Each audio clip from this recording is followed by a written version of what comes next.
There's a story told around old Hollywood bars about Jack Elam, the most affable outlaw the screen has ever known.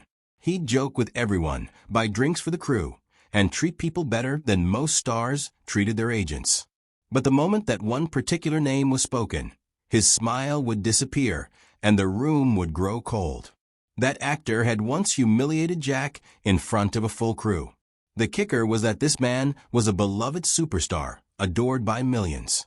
What happened stayed with Jack for the rest of his life, and he never forgot it.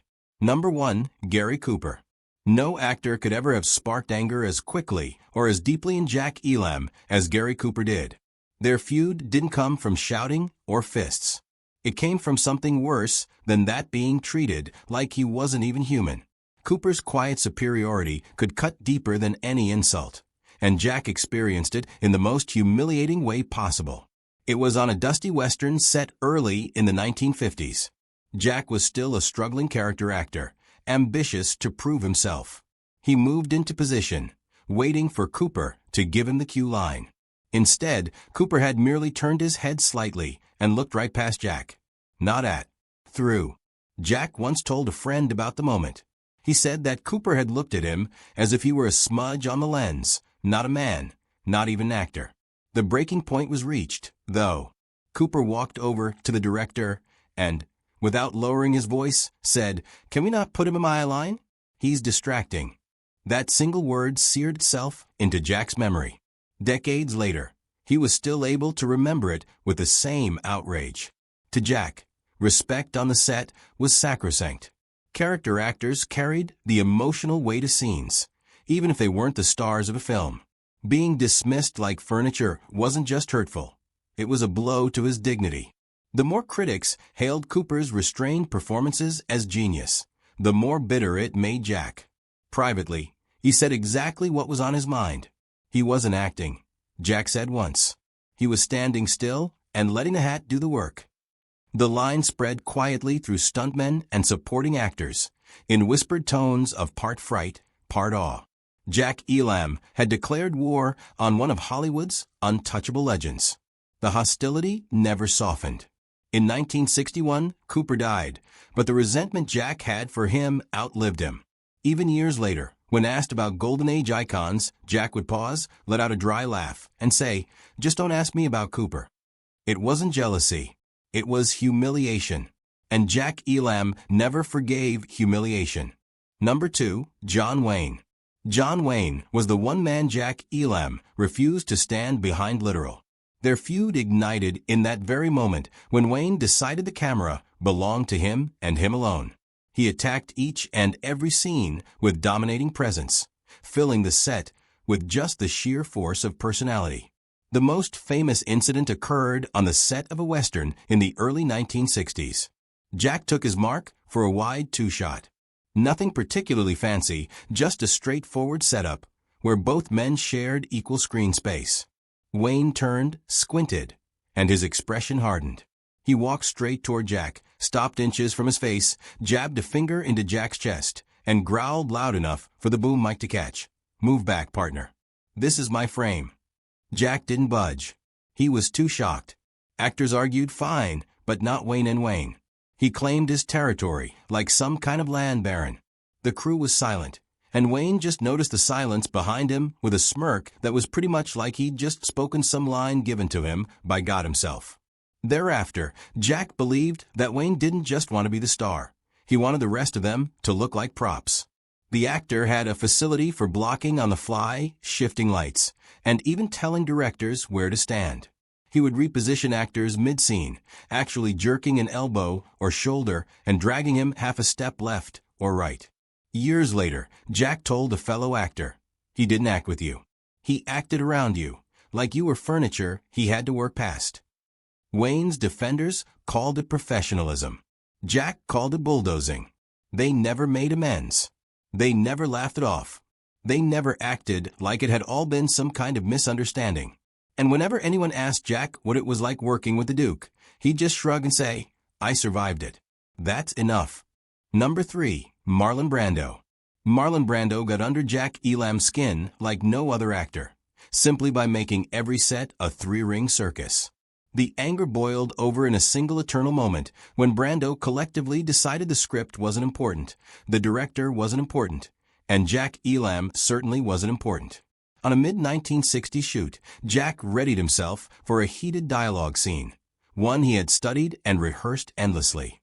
Brando showed up late, clutching a sandwich, barely acknowledging anybody. When the cameras rolled, Jack delivered his first line perfectly.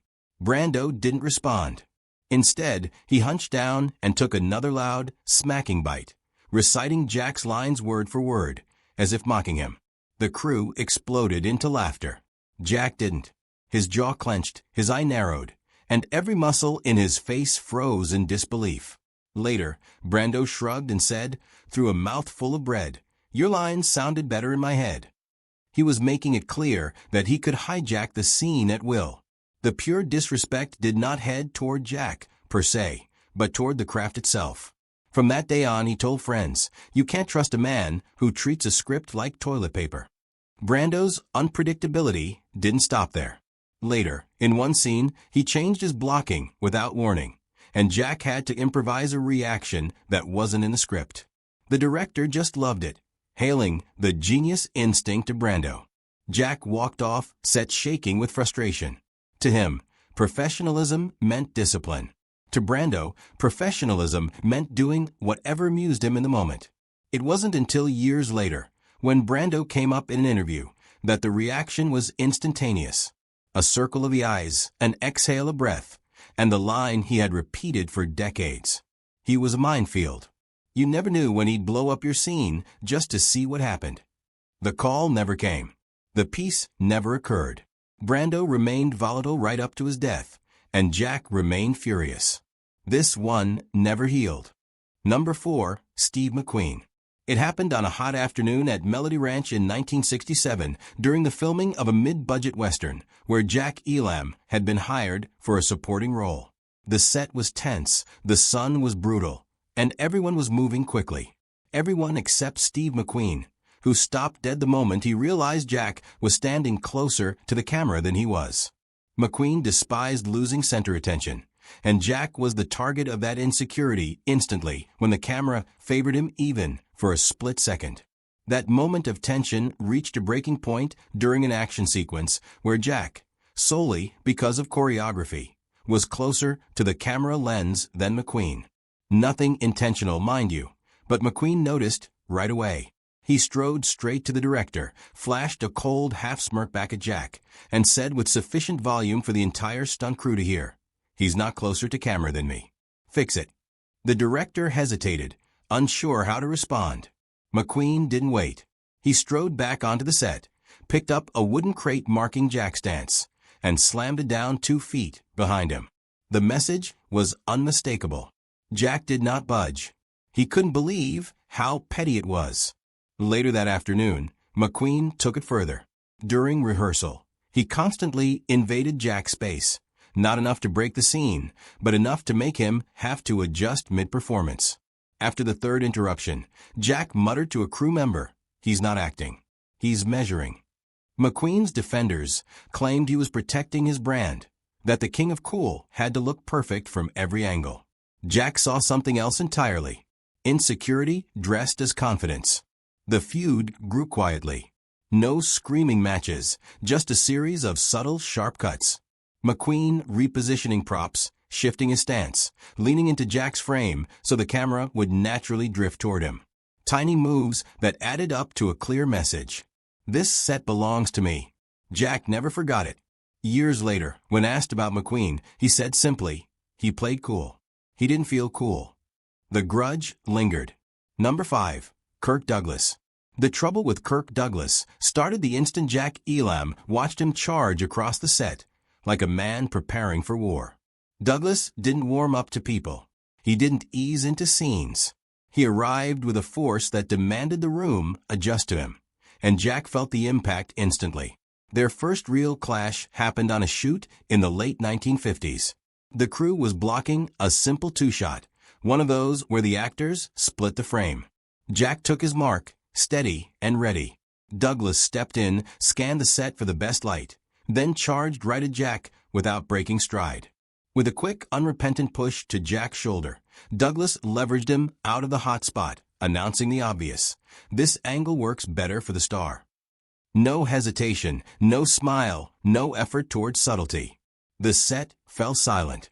Jack didn't shove back. His stare said it all. This was collision. Douglas didn't care. He moved on like nothing unusual had happened. His aggressiveness wasn't constrained to that one moment. He berated cameramen, shifted props, and rotated his body until the lens landed precisely where he wanted. He treated every frame like territory to conquer. Jack hated that sort of hunger, the kind that made collaboration impossible. He later told a friend, Kirk didn't fight for the scene. He fought for the camera. There was no reconciliation, no quiet handshake years later. The grudge stayed exactly where it began, on that set, in that moment when Douglas physically pushed Jack aside for a better angle. Jack summed it up succinctly. Some men act. Some men attack. Douglas did the second. And Jack Elam never forgot it. That was the feud he carried for the rest of his life, quiet, buried, but unforgettable. Now the question is, was his reaction justified, or did this rivalry go too far? Leave your thoughts in the comments, and don't forget to like, subscribe, and hit that notification bell so you never miss another Hidden Hollywood story.